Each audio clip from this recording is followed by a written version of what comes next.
Hello, it's December 1st, 2024.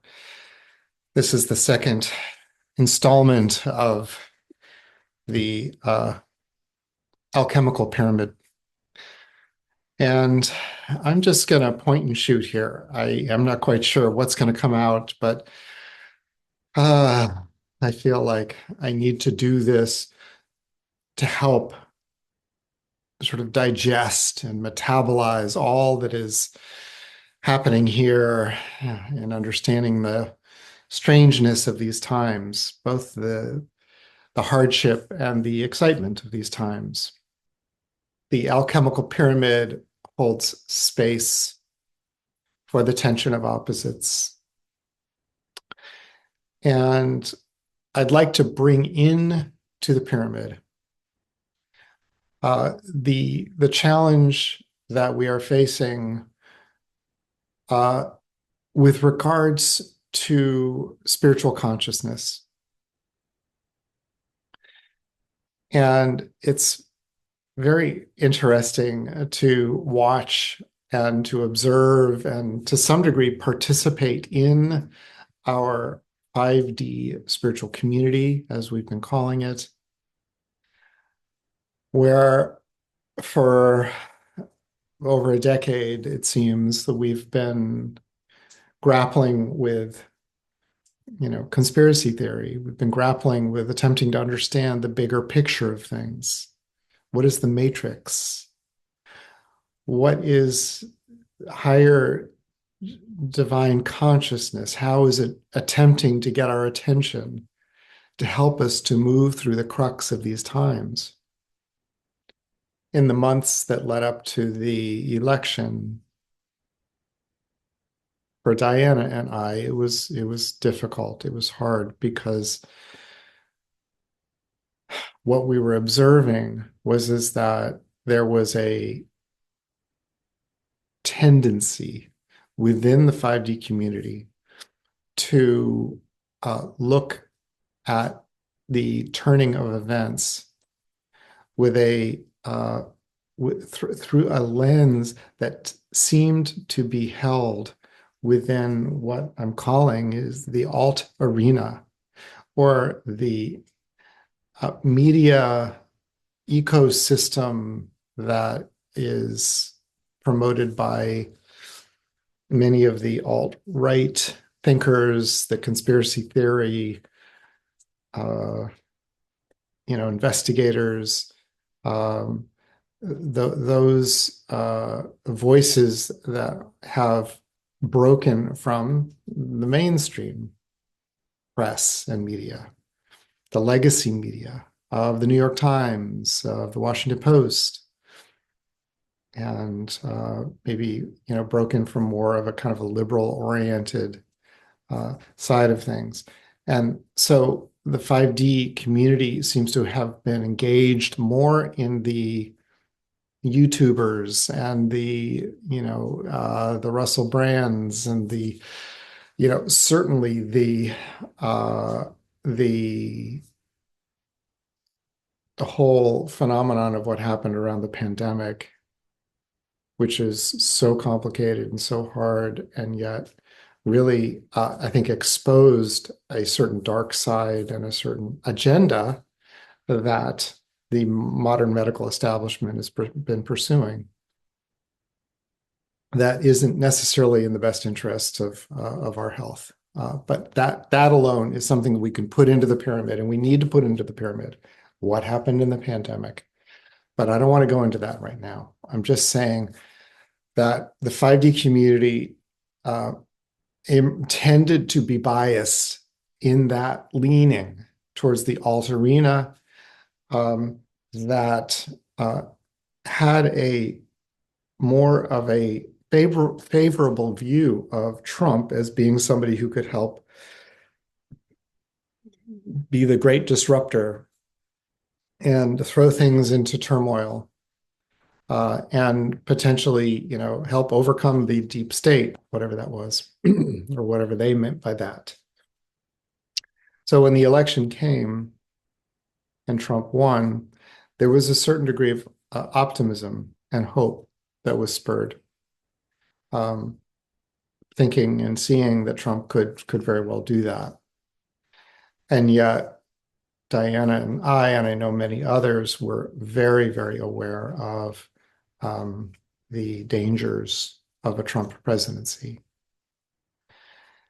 And so actually what I'd like to bring in to the pyramid today is the phenomenon of spirituality as we are kind of grappling with it in these current months after the election and prior to Trump taking the presidency.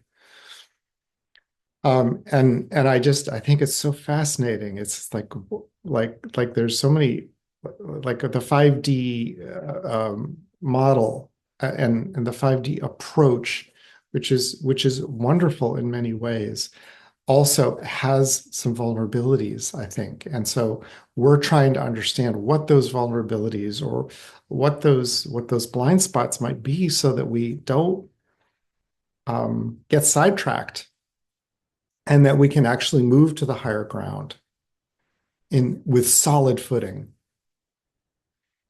So, um, you know,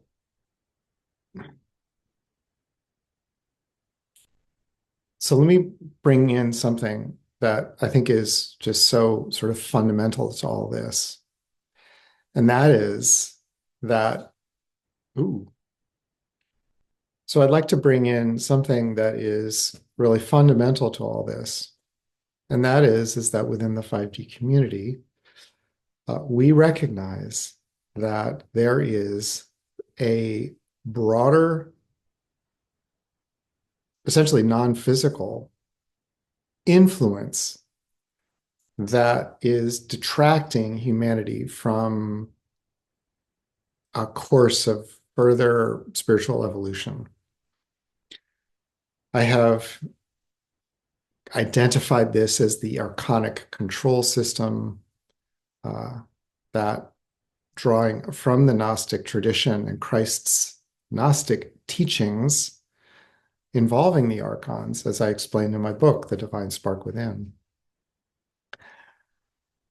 Strangely enough, the Christian fundamentalism also holds a very similar view. There is a quote in St. Paul, and I think, yeah, it's in the Ephesians, where he says, we are not fighting against flesh, we are fighting against the princes and their principalities. And I think it's in the same quote where he says, put on your armor, your body of armor.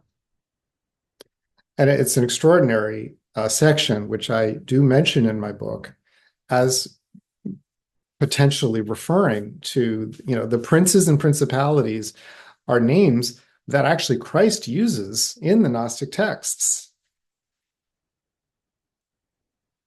referring to the archons and their regions that he descended through in order to come here to help to rescue not only Sophia, but the divine spark within us that is latent.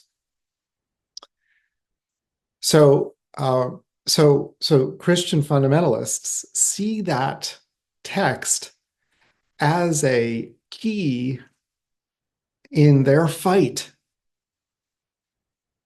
to get people to wake up, to give themselves to Christ, to Jesus, to be born again and believe in Jesus. Make Jesus your personal savior. This is the evangelical Christian tradition, not only the Southern Baptists, which is a little bit, I don't know, calmer, but then the Pentecostals, who are very intense in their proselytizing, in their vehemence, in getting us to believe and give ourselves over to Jesus. And I just this last weekend, I really came to an understanding that so this idea of the checkerboard view of things, the white and the black sort of intermingling. It's not black or white. There's shades of both. And in that, in the Pentecostal, in the Christian evangelical like movement, which is really big, there's some now I understand that there's emotion, there's vitality, there's passion, there's the desire for us to wake up because look at around us. Look around us. We are asleep. I am asleep in some ways. I don't want to, just be numb and let things happen around me as I'm a passive observer. So I see the positive intent of the Christian evangelicals. And and yet there is really like serious implications to this because not only are they wanting us to wake up, they are also wanting to work their theology into the legal system and the government system and the financial system that supports their worldview about coming to Jesus. And this is where you have Christian nationalism, and some call it Christian fascism or Christofascism, and where there's a theocratic Sharia, like a jihad, like this book, Christofascism, talks about it as a Christian jihad. And we think that what's going on in Afghanistan and some of these Islamic fundamentalist countries where the law of Islam dictates what you can or cannot do. In Afghanistan, a woman cannot talk to another woman in public. I mean, it's just they've gone to such an extreme.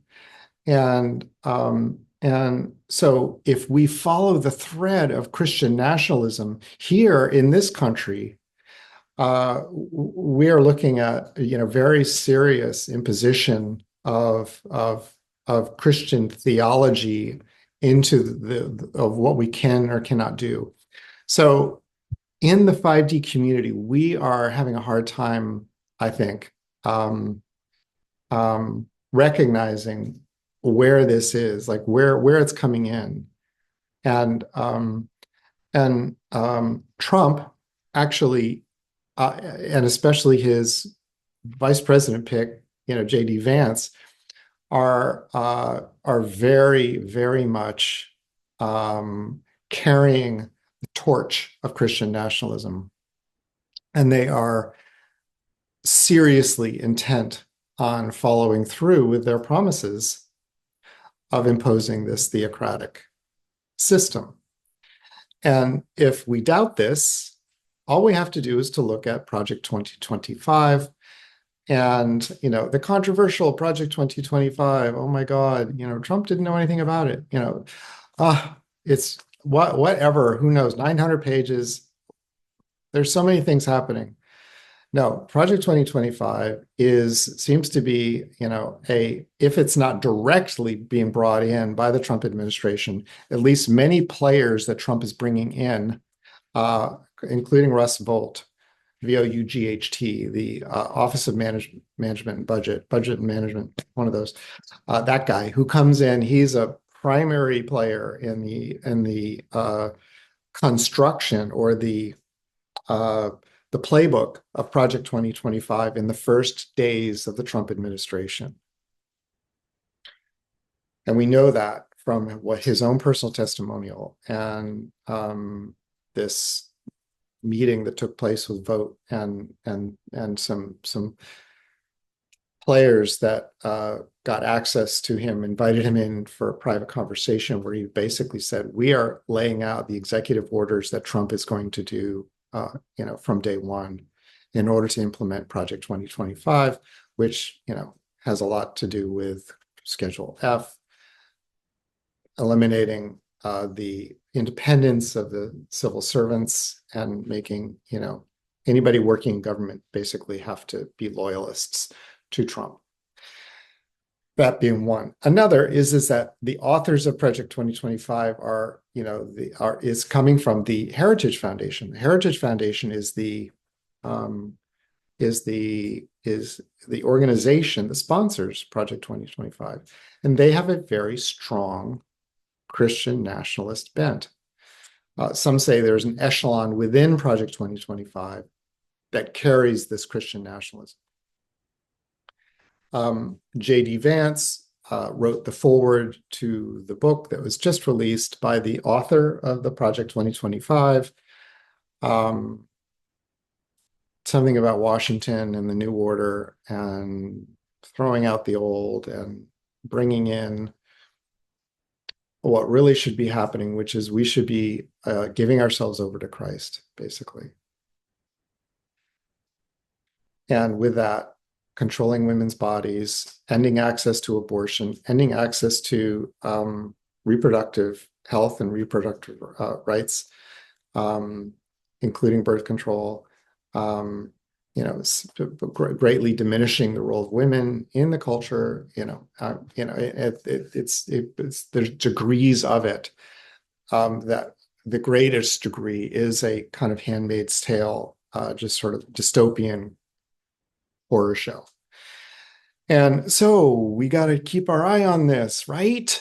Okay, so how do we handle our awareness of an archonic control system that is one of the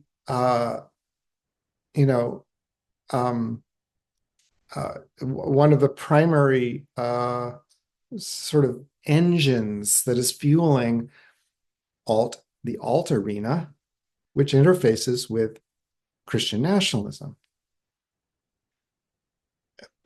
Russell Brand, I mean, he was pretty cool for a while there, and now he's what? Where did he go? How did he be? There's this draw, this suck that brings people into a kind of like a vehemence, a zealousness around this. And so spirituality, this is what's in the pyramid right now. Spirituality. I am not letting Christian nationalism infiltrate my psyche. I reject Christian nationalism. Imposing Christian values, some person's interpretation of Christian values on my life or in the life of Diana or my daughters or anybody who is not willing is an abuse of power. And for us to move to the higher level, we say no. We are calling out Christian nationalism. We are calling out how Trump is, sort of being very vague, and yet, deep down, and when you get into the woodwork there, no, he is. It's very, very serious. The threat of the imposition of Christian fundamentalism on a broad basis. If you're not a player with us, then you'll lose federal funding. If you don't put your 10 commandments in your schools, you lose federal funding. If you talk about, history from things happen with slavery. Oh my God, what? Oh, what? There's the women's rights movement. What? Oh my God. No, we don't want any, if you have any of that, you lose federal funding. So we say no to that. But what do we say yes to? Yes, there is an archonic control system that is behind the scenes of the corporate control system, the forces behind the medical establishment, behind the economic system that absolutely have control and manipulation and dumbing down, as their agenda to maintain control. It's the same old thing. Absolute power corrupts absolutely. And so we are differentiating between understanding a Christian mysticism, the esoteric undercurrent of, of this wisdom tradition that that is not bound in dogma and that is not all about control. It is a living waters that each of us has access to, and each of us can use as a source of connection to higher dimensional power and wisdom that is not confused and not contorted and not sidetracked. And this is where, like, I'm serious. Like, we in the 5D community, we need to understand this. We need to understand when we are getting sidetracked. And I think that this whole election and what's, is woo. And yes, Trump will bring in some necessary, some valuable changes. I do see that. I understand that. I am open to that. What Biden is doing in Ukraine right now, giving permission for them to lob big missiles into Russia, is just insane. Why? Oh, yeah, no, it's because they want to have an endless war with Russia. It's a proxy war in Ukraine. And and the Gray Zone had an article about how the British ministry is way into this endless war in Russia because we need an enemy. The arms industry certainly needs an enemy. If Russia wasn't there, what are we going to use how are our defense companies going to get money to keep making their millions and billions? Oh my gosh. So anyway, Trump probably has a better plan in Ukraine. Yeah, freaking end the war there. Stop Ukraine as a like a tool by NATO to get closer to Russia. NATO, stay out of Ukraine. That's all. And negotiate with Russia, put an end to it. Stop it. RFK. Many things. What? Gain of function. International agreement on non-use of a gain of function. Yes. What is gain of function? Oh, taking a coronavirus and making it more virulent to humans. Is that, and then what, keep it in the lab and make sure it's all safe? And why are you doing this? Is this bioweaponry? Yeah, what is a bioweapon? What is the history of the bioweapons industry? Yeah, we need to look at all that. RFK is wow, he's really good at that. And is he enabling Trump in instituting an autocratic, misogynist, anti-diversity, sort of draconian system of economic, just, the whole thing. But in the pyramid, we see both sides, and yet I feel impelled to bring to the 5D community. That's who I'm talking to. Spiritual people who are open to conspiracy, who are into taking personal responsibility for our spiritual transformation and transformation of consciousness.